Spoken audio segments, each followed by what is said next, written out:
오늘 본문 말씀을 가지고 은혜를 입히게 하신 이라는 제목으로 함께 말씀을 나누려고 합니다. 우리는 때로는 주변 사람들에게 사랑을 받는다는 느낌을 받을 때 굉장히 행복합니다. 그죠? 누군가 나를 사랑해주고 나를 기대해주고 또 나를 격려해줄 때 우리도 모르는 사이에 힘이 생기고 용기가 솟아오르죠. 그래서 자신 없던 일들도 더 열심히 하게 되고 더 노력하게 되는 것 같습니다. 우리가 계속 살펴보고 있는 출애굽기 이제 마지막 10번째 재앙이 시작됩니다. 그동안 9가지의 재앙이 계속 진행되는 동안 하나님께서는 이집트와 이스라엘을 구별하셨습니다. 이집트에는 엄청난 재앙이 임하지만 이스라엘이 살고 있는 그쪽 지역, 고센 지역에는 아무런 일이 일어나지 않습니다. 하나님께서 특별히 보호하시고 그들을 구별하시고 그들을 택하신 것을 보여주십니다. 최근에 어떤 분을 만났는데 제가 출애굽기 설교를 한다고 말씀을 드렸더니 나는 목사이지만 참 궁금한 게 있습니다. 어떻게 이집트에는 3일 동안 어둠이 계속되는데 이스라엘 사람들이 살고 있는 고센 땅에는 햇빛이 비치고 또 밤이 됐다 다시 아침이 됐다 그렇게 될까요?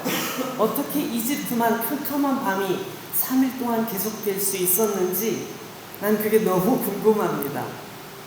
정말 궁금합니다. 이렇게 말씀하시더라고요. 우리는 지금 아주 오랜 시간이 지난 후에 역사적인 기록을 읽고 있기 때문에 그때 정말 어떤 일이 벌어졌는지 굉장히 궁금하지만 잘 알 수 없는 부분이 많이 있습니다.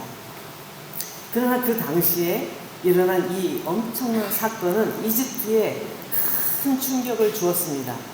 여태껏 태양이 우리를 지켜주는 신이라고 생각했고 파라오가 우리를 지켜주는 태양과 같은 신이라고 생각했는데 그 모든 것이 아무것도 아니라는 사실을 알게 되었습니다.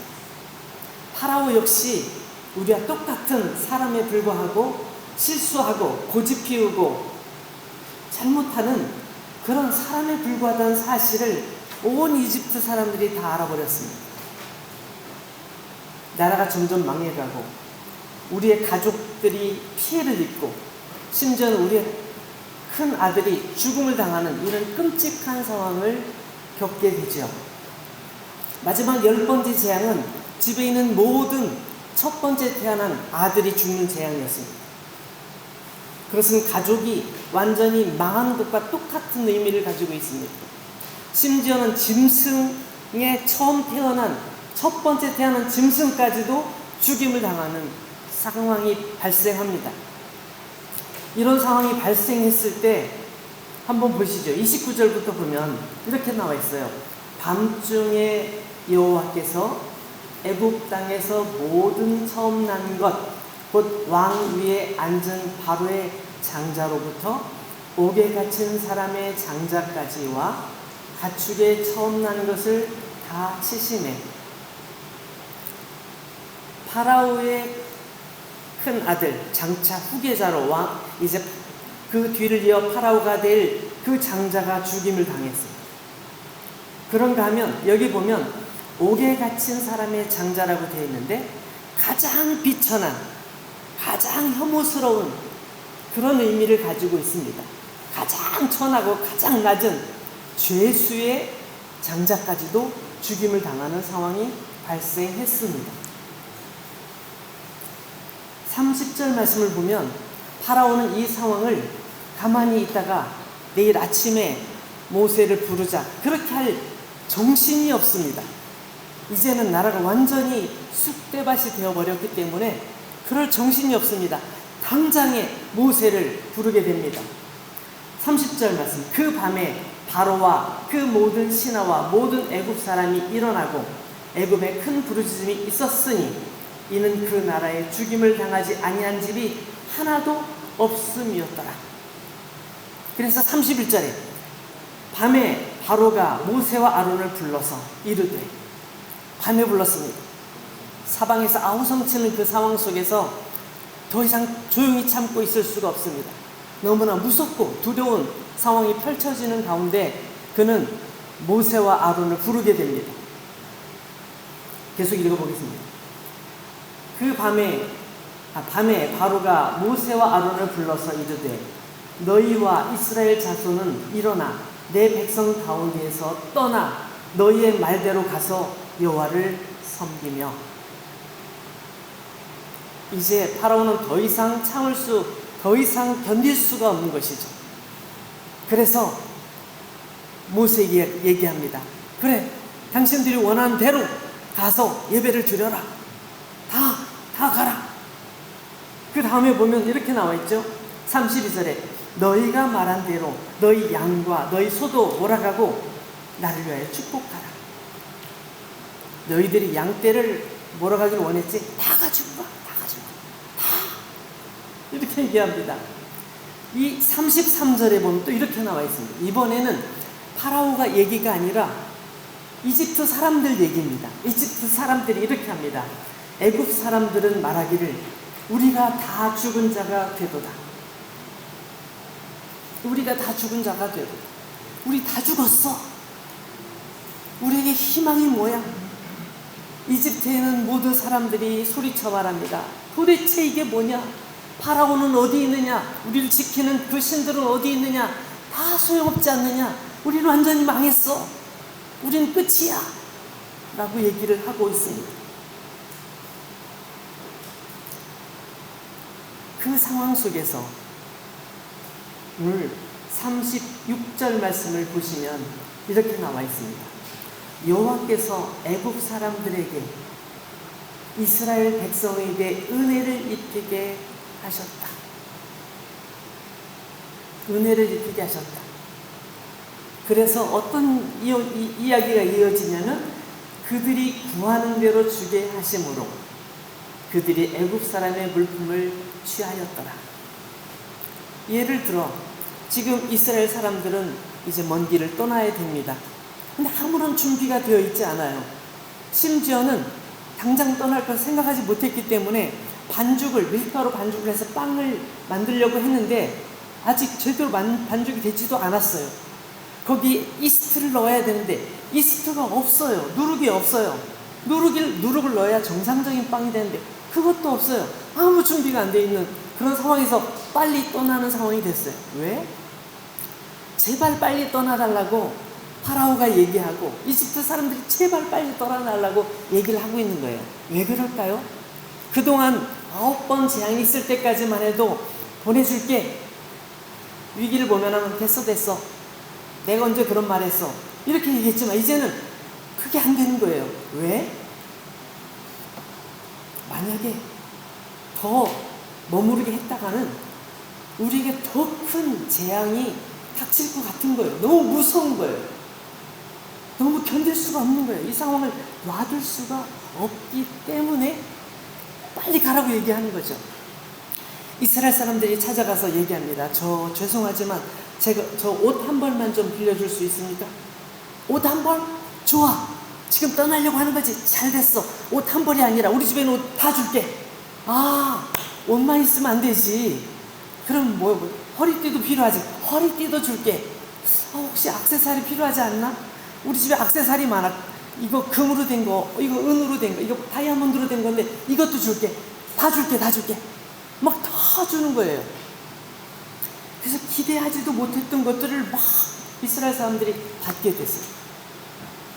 그들이 이스라엘 사람들을 좋아해서 준 것이 아니라 너무 무섭기 때문에, 하나님의 심판이 너무 두렵기 때문에, 이 사람들이 계속 남아있으면 또 무슨 일이 생길지 모르기 때문에 어쩔 수 없이 그들은 그들에게 은혜를 베푸는 거예요. 우리 표현에 울며 겨자 먹기라고 하잖아요. 겨자를 먹으면 정말 너무 자극이라 먹기 힘들잖아요. 근데 울며 겨자 먹기 한다고 하죠. 정말 그런 상황에서 힘들게 마음은 힘들지만 가지고 있는 것을 다 주었습니다.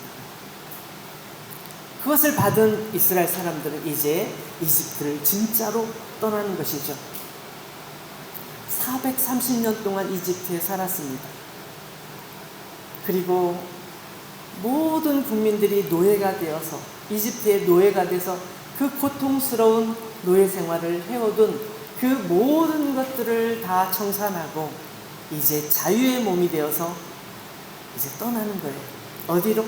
하나님께서 약속하신 젖과 꿀이 흐르는 땅으로 내가 너희를 인도하마 약속하셨던 아브라함의 약속을 이제 드디어 이루시는 거예요.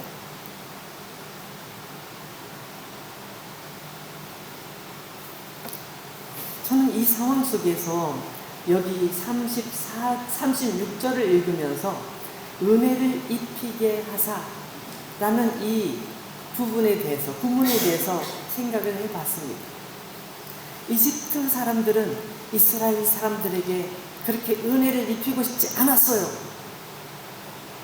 그러나 하나님께서 그들의 마음속에 은혜를 입히게 하는 마음을 주시니 그들은 그들이 가지고 있는 것을 다 주고 조건 없이 주고 아낌없이 주고 그들을 보내게 되는 것입니다.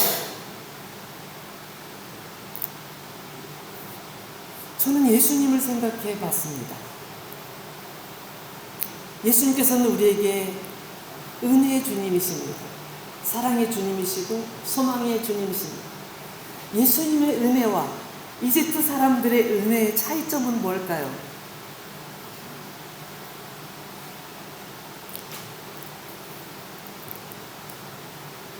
이집트 사람들은 어쩔 수 없이 두려우니까, 무서우니까, 걱정되니까 나의 안전을 위해서 자기의 가진 것을 내어줬습니다.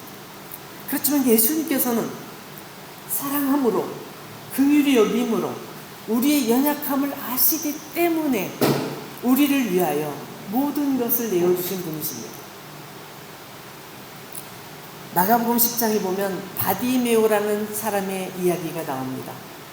그는 태어날 때부터 아무것도 보지 못했습니다. 그는 평생에 길거리에 앉아서 구걸을 하면서 저를 도와주세요. 저를 도와주세요. 저에게 한 푼만 주세요. 그게 그의 삶이었습니다. 그의 미래, 그의 비전은 아무것도 없었습니다. 근데 예수님께서 그 앞을 지나가신다는 소식을 들었죠. 예수님에 대한 소식을 들었을 거예요. 예수님 어떤 분이라는 것을 어렴풋이 알고 있었을 겁니다. 바디메오는 소리칩니다. 다윗의 자손 예수여, 나를 불쌍히 여겨 주십시오. 나를 불쌍히 여겨 주십시오. 그 말 속에는 그의 평생 살아온 모든 고통과 고뇌가 담겨있는 그런 고백이죠. 내가 어떤 사람인지 아십니까? 혹시 잘 모르실 수도 있으시겠죠. 그러나 저는 너무 힘든 인생을 살아왔습니다. 나를 불쌍히 여겨주시고 나를 구원해 주십시오 라고 외친 것이죠. 예수님께서 가던 길을 멈추시고 그를 찾으십니다. 사람들이 얘기합니다. 조용히 해, 시끄러워. 예수님 지나가시잖아. 좀 품위를 지켜, 조용히 하라고. 그러나 바디메오는 품위를 지킬 겨를이 없습니다. 나의 이 불쌍하고 나의 힘든 인생을 도와줄 유일하신 분 예수 그리스도께서 앞으로 지나가시는데 어떻게 조용히 참을 수가 있습니까? 더 큰 소리로 외치고 또 외칩니다. 예수님께서 걸음을 멈추시고 돌아서서 그를 보시고 그를 부르십니다. 그리고 그의 눈을 고쳐주십니다. 예수님께서 그를 불쌍히 여기시고 그를 사랑하시고 그를 아끼시고 그를 구원하여 주십니다. 마태복음 9장에 보면 12해 동안 혈루병을 앓았던 여자 이야기가 나옵니다. 여자로서 부끄러운 병을 가지고 있었습니다. 사람들에게 말하기도 부끄럽습니다. 사람들 만나는 것도 조심스럽습니다. 어떻게 해야 될지 모릅니다. 내 인생을 이렇게 살아야 되나? 내가 12년 동안 의사들을 찾아다니며 아무리 노력해도 어떤 의사도 나의 병을 고칠 수 없는데 내가 누구에게 이 이야기를 할 수 있을까? 집에 돈도 다 떨어졌고 이제 할 수 있는 방법은 없는데 어떻게 하고 있을까? 그때 예수님께서 지나가신다는 이야기를 듣게 됩니다. 그는 아무에게도 말을 하지 못하고 심지어는 예수님께도 말씀드리지 못하고 조용히 예수님을 따라갑니다.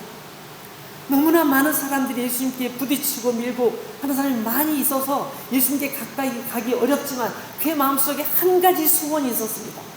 내가 예수님의 옷자락만 잡을 수 있다면, 내가 예수님의 옷자락을 잡을 수만 있다면 혹시라도 예수님께서 나의 병을 고쳐주실지 몰라. 예수님 능력이 많으시대, 예수님 힘이 많으시대, 예수님께서는 하나님께서 보내신 하나님의 아들이래. 그러니까 나를 도와주실 수 있을지도 몰라.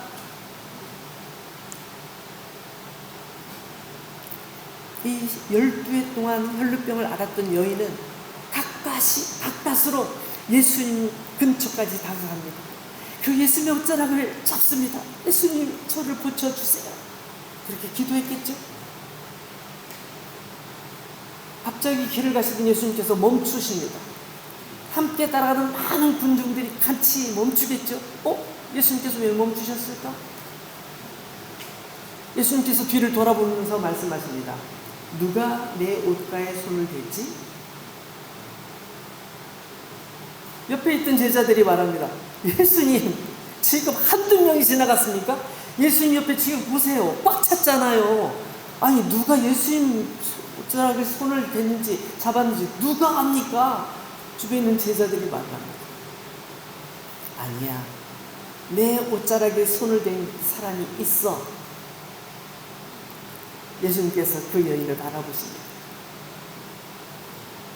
그 여인은 깜짝 놀라죠. 어떻게 하셨지? 두려워서 어쩔 줄 몰라 합니다. 그러나 예수님께서는 그를 치유하십니다.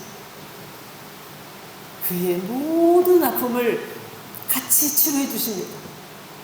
12해 동안 힘들었던 마음을 위로해 주시고 회복해 하시고 새로운 소망으로 이제 모든 사람들 앞에 당당히 나갈 수 있도록 은혜를 베풀어 주십니다.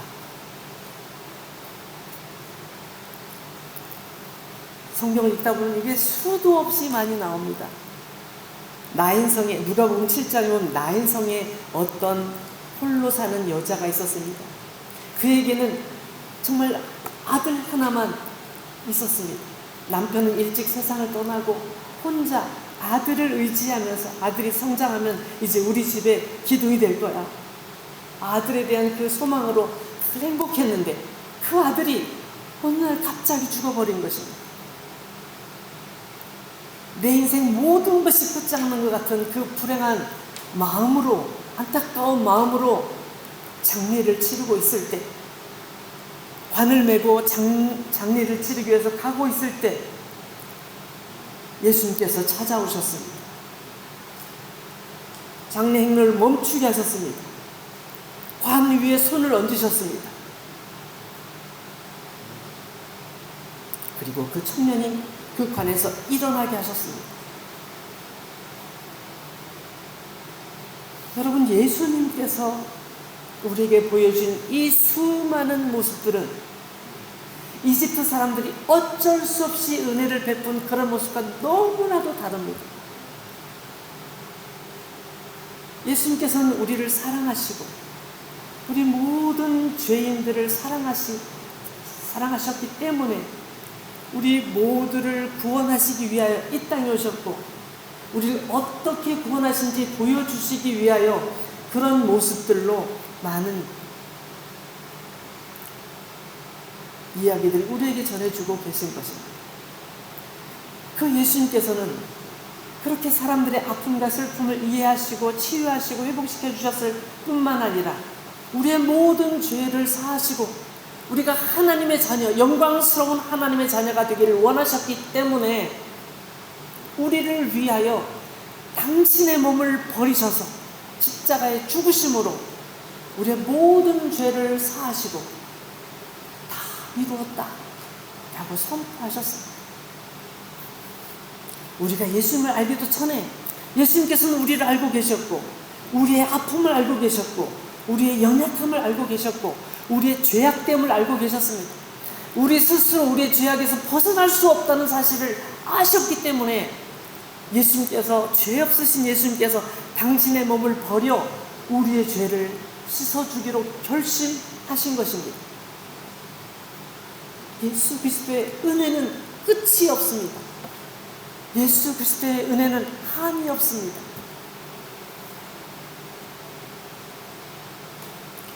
사랑하는 여러분, 두려움과 조바심으로, 불안함으로 이스라엘 백성들에게 은혜를 입혔던 그 이집트 사람들과 달리 예수님께서는 우리를 너무너무 사랑하셔서 오늘도 우리와 함께 계시고 성령님을 우리 가운데 보내주심으로 우리를 위로하시고 격려하시고 새 힘으로 일어설 수 있도록 도전하시고 용기를 주십니다. 나 아무것도 아닙니다. 나 못하겠습니다. 나 여기서 포기할게요. 우리가 그렇게 생각하고 있을 때 주의 성령께서는 우리에게 말씀하시죠. 아니야, 넌 할 수 있어. 내가 너와 함께 할 거야. 네가 어디로 가든지, 네가 무엇을 하든지 난 너와 함께 있을 거야 라고 우리에게 말씀하고 계신 것이죠.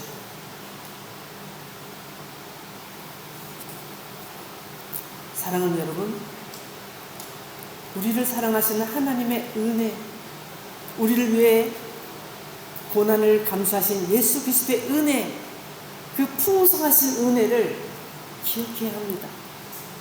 세상에 바쁜 일이 있어도 그것만큼은 기억해야 합니다. 세상에 어려운 일이 있으면 더더욱 예수님의 은혜를 기억해야 합니다. 우리 가까이 계시고 우리를 돕고 계시고 우리에게 새 힘을 주시는 예수 그리스도의 능력을 의지하고 나아갈 때 우리 이 세상에 두려움은 없습니다. 불안함 없습니다. 조급함도 없습니다. 우리 주님으로 새 힘을 얻고 하나님의 영광 가운데 살게 될 줄로 믿습니다. 우리 같이 기도합니다. 하나님, 예수 그리스도의 은혜를 입고 살아가는 제가 주님의 능력을 힘입어 살게 해주시고 담대히 주님을 자랑하게 해주시고 주님을 높이게 해주시고 주님과 함께하게 주옵소서. 주님께서 우리와 함께 하시는 것처럼 우리도 주님과 함께하게 해주시고 주님과 동행하는 것을 기뻐하게 해주시고 언제든지 주님께서 기뻐하시는 길을 걸어갈 수 있도록 하여 주옵소서. 우리 같이 기도하겠습니다.